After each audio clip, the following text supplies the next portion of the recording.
Well, here we go. This is the new project. As you can see, I got a hot battery, kind of, giving the Central Electric or Centec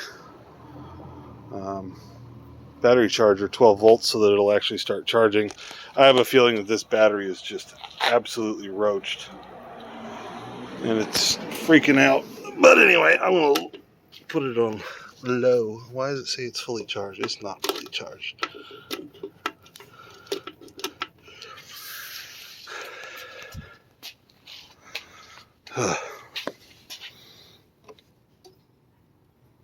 Anywho, so I got some electricity. So that light turned off on the inside. Got the ding dong. I can't pull the key out. So that'll be fun. As you see, the interior is, well, it's all there. It's just in pieces. So it's got power seats, but I can find manual seats pretty easy. I think C5 seats also swap in, so that's nice. Although these are comfortable.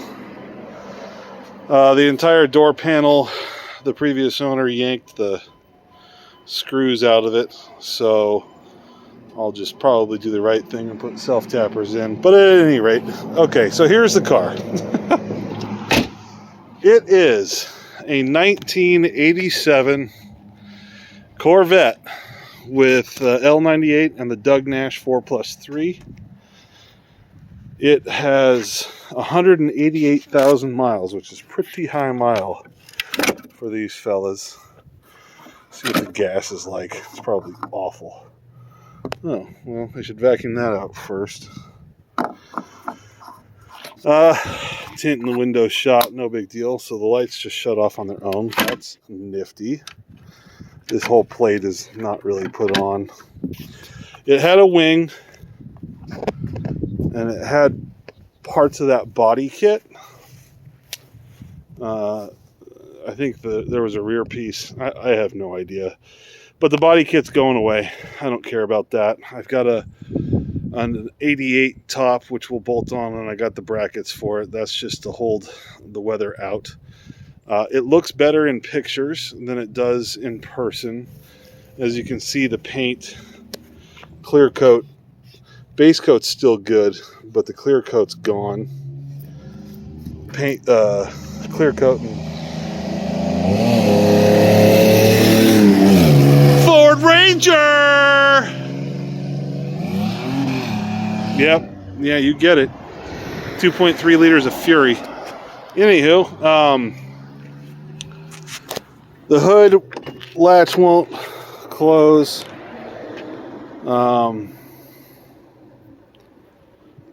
The door panels are not in great shape. None of the windows work. Nothing works. So this is as close to a revive and drive as there ever will be. Well, a revive, not a drive. It's got the L98 with aluminum heads.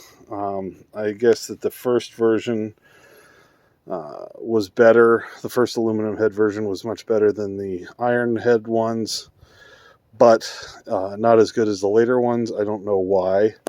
You can see there it was parked next to an orange tree or tangerine or something, and some mice have been in this thing and done a bunch of stuff. The transmission was in pieces, and when I mean pieces, I mean it was blown apart completely. I put it back together. Theoretically, it should work. We shall see. I've got some C6 OEM wheels, probably 05 or something like that. The rear tires are roached because they had fun doing burnouts, but for what I'm doing, it's going to be fine. The car is more or less complete, which is cool. My short-term plans are go through it, fix it as much as I can, the interior pieces, get it running, put the transmission together in the car, and just kind of sort it as much as I can. Get the creature comforts. I got new weather stripping for the whole thing. I've got the wheel spacers that'll go on this.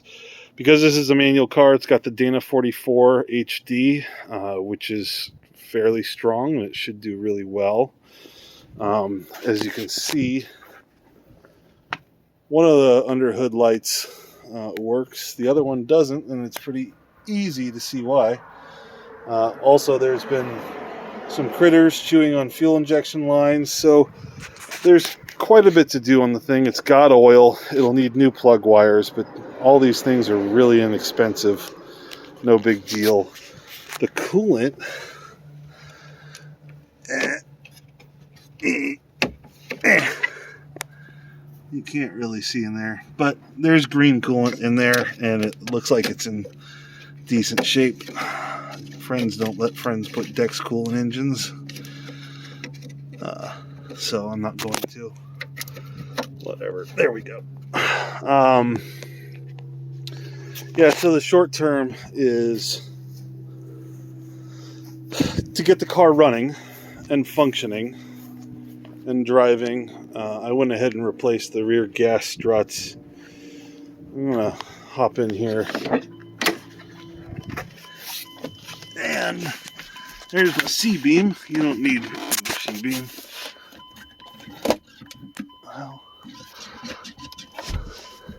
that didn't work. Well, I know there's a cable in here. Well, whatever. I got the new struts in. You can see the new struts. I've still yet to go through the car. RPO codes are non-existent, which is pretty common. Oh, that goes there. Q. How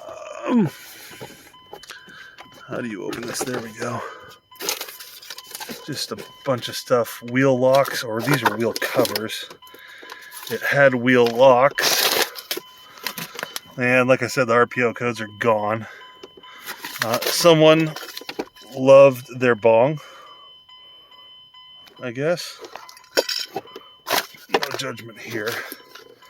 Touch-up paint. This one's going to stay a rat rod, so I don't really care. None of the switches work.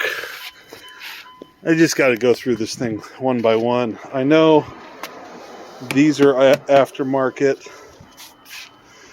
Body kit's coming off.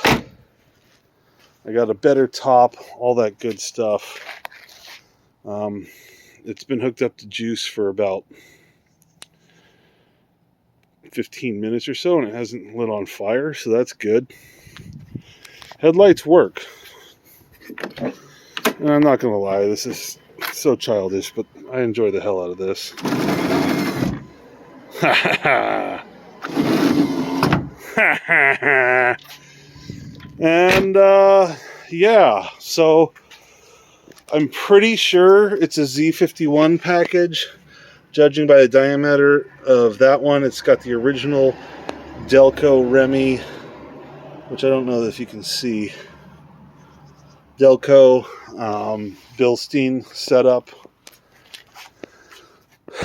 And I got the car for a whopping $500. Which, to me, is a hell of a deal considering what I want to do with this thing. So I'm a big Sloppy Mechanics fan. Huge Sloppy Mechanics fan. And I could do a truck. I could do Colorado. I could do a Fox if I want to. But believe it or not, at 6'2", 300 pounds, trying to knock that 300 down a little bit lower. This thing, I actually fit in it reasonably well, so I'm happy about that. It's got 188,000 miles, which for one of these cars, as I understand Corvettes as far as they go, that's a hell of a deal. That's a lot of miles. But it's complete, and I'm going to take you guys on the adventure. So first thing I'm going to do is I'm going to pop the wheels off, add the wheel spacers, and then install the C6 wheels on it. And then I'm going to before I put the new wheels back on, I'll take off the remainder of the body kit, which the remainder of the body kit, I don't know, someone might want it. I don't know. It's probably worth some money to somebody. But the short-term goal is to get it running and driving, get the car kind of sorted, at least not completely a pile. And then actually tomorrow I'm headed up to Apple Valley to pull a 2001 LQ4 and 4L80E two-wheel drive out of a 2001 3/4 ton Silverado.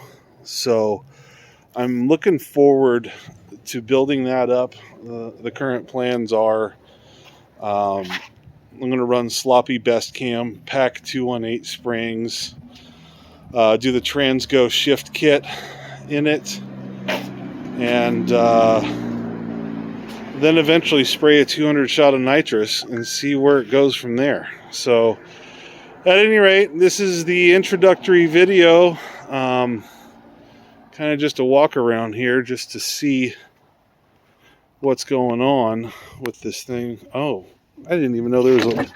I'm stupid. I should have seen that, but there was a light in here on that thing. I didn't even know. That's neat. I know those are highly suspect, but it's black interior, which is cool. It'll clean up. A little bit of spray paint on the carpet, and it'll look good. And I plan on pressure washing this thing because I hate working on filthy cars. So that's the goal.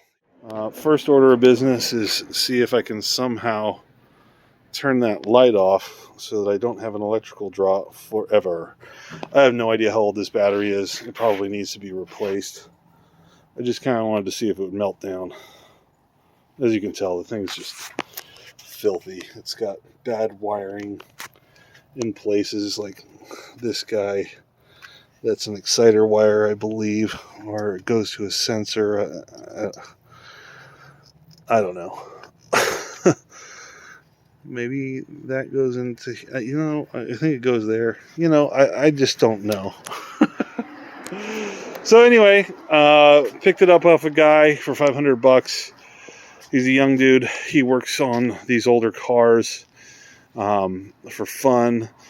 He got it from a tenant who stopped paying rent, and they left this and a bunch of other cars, and he got it basically as part of the forfeiture of property when you get evicted and a certain amount of time passes and all that. So it's already on plan, non-operation, which is going to make it really easy for me to register, and we'll see how that goes. So yeah, anyway, that's the story, and here we go.